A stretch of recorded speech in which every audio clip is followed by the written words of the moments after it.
Hi everybody, welcome to the section on solving polynomials. So up until now we've talked about graphing polynomials, we've even talked about factoring quadratic equations in the last chapter, and now we're going to start talking about how we can factor polynomials of various terms and various degrees. Now I've gone ahead and copied this particular chart from my textbook. This is a really good chart to refer back to when you're dealing with polynomials of various sizes.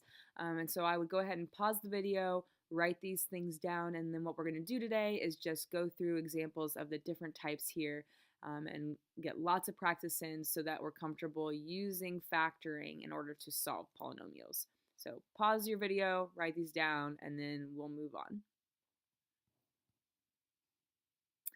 What you should notice as you have written this down is there's basically 4 different categories in terms of factoring polynomials.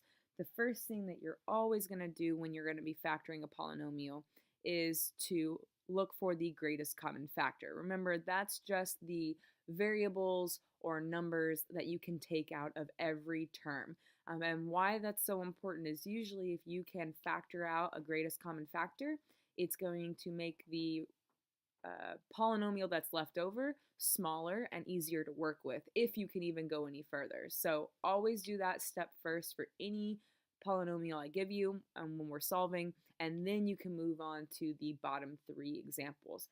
When you look at these 3 different sections of methods, the key here is that it's broken down by the number of terms. So if you only have 2 terms in a polynomial, then these 3 options are going to be 3 things you want to look for: difference of squares, sum of cubes, or difference of cubes. Now we've worked with the difference of squares before, so that should seem familiar, but the new ones today are going to be the sum and difference of cubes. So we'll do some examples there. If you have 3 terms, basically it's going to be like factoring a normal quadratic. So you might have higher exponents, but the concept is going to be similar to what we've done in previous factoring. And then one of the newest ones is going to be when you have 4 or more terms, and we're going to be using grouping. So usually for what we will do, you're going to only see 4 terms, but in some cases you might see 6 or more. And so grouping is going to be an alternative way to factor those polynomials. So let's go ahead and get started first with some basic examples. Remember, we said always look for your greatest common factor first. The easiest thing to do is look for what you can take out of all of the terms. If I look at this first example here, 7x squared minus 14x, when I compare the numbers, I can take out a 7. And when I compare the 2 variables, x squared and an x, I can only take out one x from each. So 7x would be my greatest common factor, and when I divide all of this by 7x, what I'm left with is an x minus 2. So this would be my factored form of this polynomial because I can't break it down any further, and all I had to do was take out the greatest common factor. The next examples, you're still going to always look for that greatest common factor first, but then we're going to get into those difference of squares. Remember, the word difference means subtraction, and squares is something to the second power, or that can be written as something to the second power.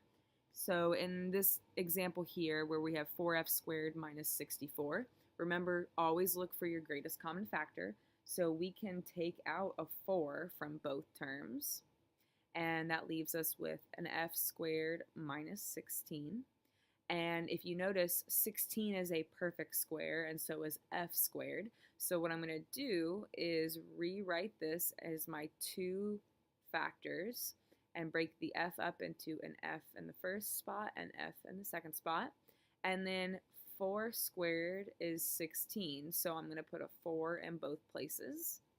And if you remember from the last chapter, when I have difference of squares, one's going to be a plus and one's going to be a minus. So this would be my factored form for difference of squares.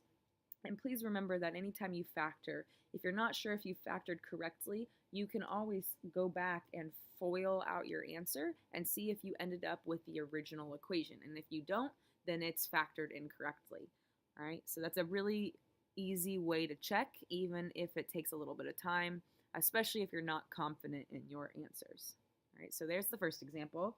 Second example with our difference of squares is kind of stepping it up a notch with a higher degree. Notice that n to the fourth is a perfect square because 2 squared equals 4 and 1 squared is equal to 1. So these are both perfect squares. So I can still use the difference of squares concept even though it's not a 2 here. What I'm going to do is I'm going to break it into my two terms. There's nothing I can take out of both, so there's no greatest common factor. And then I'm just going to divvy this up. So in the first two places, I'm going to have an m squared and an m squared, because m squared times m squared is m to the fourth. And then we already said 1 to the second gets us 1, so I'm going to have 1's in both places.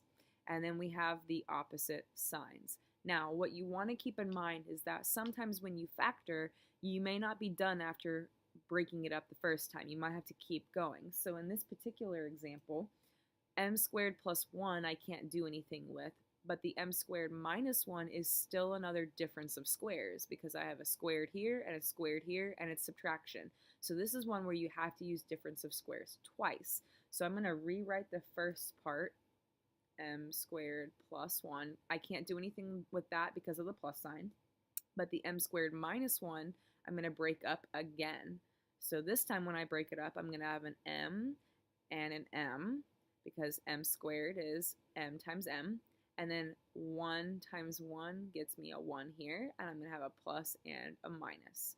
So for this particular example, this is my entire final answer, where I actually have 3 separate terms because I could break the second one down into 2 smaller ones. The final method we're going to do in this video are the examples with the sum and difference of cubes. I have 2 examples here.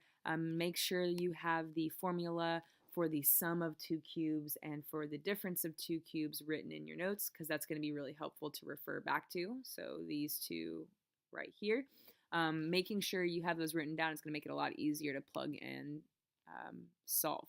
So when we look at sum and difference of cubes, the most important thing you have to make sure before you even try to factor is, can the terms be written as something to the third power? So when I look at this first example, I've got n to the third, so an n all to the third is the same as n cubed. And then I can rewrite 125 as 5 to the third. If you can do this, then that alone is going to tell you you can use the sum or the difference of cube formula. If you can't write it to the third power, then it won't work in the formula. So very important step to make sure you do this first. Once you've done that, then it's just a matter of plugging into the specific formula. So because I've got a subtraction sign here, I'm going to use the difference formula, which said a minus b times a squared and then plus ab plus b squared. Now, a and b are just the 2 things that you wrote in your parentheses in the step I have here in blue. So my a value is going to be the n, and my b value is going to be the 5. And all I have to do is plug into that formula. So when I do that, I'm going to get n minus 5. That's the first part. And then next I'm going to have n squared plus a times b, so n times 5 is 5n. And then lastly, b, which is the 5, I'm going to square that, so 5 squared is 25. So this is my final answer, and I'm done. So really, it doesn't take you very long to use the formula. You just have to know what it is you're plugging into the a and the b values. All right, so the blue step I have here is extremely important because that's going to tell you what to plug into your final equation. Now, same thing applies for other examples where maybe it's addition here. So if it's addition, the formula is similar, we've just got different signs throughout. And remember, before you even start, you're going to make sure you can write these as something to the third power. So in this case, I've got an 8x to the third. If I rewrite that, 2 and an x all to the third will get me 8x cubed. 2 to the third is 8. X to the third is x cubed. And then 3 to the third is 27. All right, so if you have questions about this step, make sure you make yourself a note to ask me in class. But now this tells me here's my a value, here's my b value. And then I plug into my formula. So the formula for a sum of cubes is if I have a plus b times a squared minus ab and then plus b squared. So notice my signs basically just flipped. The first one became a positive, the middle one became a negative. That's the only thing that changes in those formulas. Makes it really easy to remember. So now if I go ahead and plug in, I'm going to have 2x plus 3 for the first set of parentheses. And then in the second part, I'm going to square the a value. So off to the side, if I have 2x squared, that's going to get me 4x squared because 2 squared and an x squared. So I'm going to have 4x squared minus a times b. Well, the a value was 2x times my b value, which was 3. That gets us 6x. So that's going to go in the middle, so minus 6x.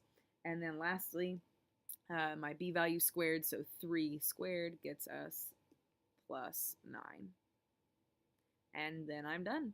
So there's my final answer. The reason this second example was a little harder is because you've kind of got that 8 in front you have to pay attention to.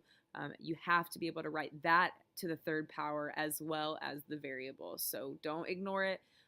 If you can take it out, obviously do that at the beginning. If not, you have to leave it and you have to work with it. So that's it for our 2-term polynomials, our 3 methods: greatest common factor, difference of squares, and then sum or difference of cubes. So if you have any questions on those, make sure you let me know.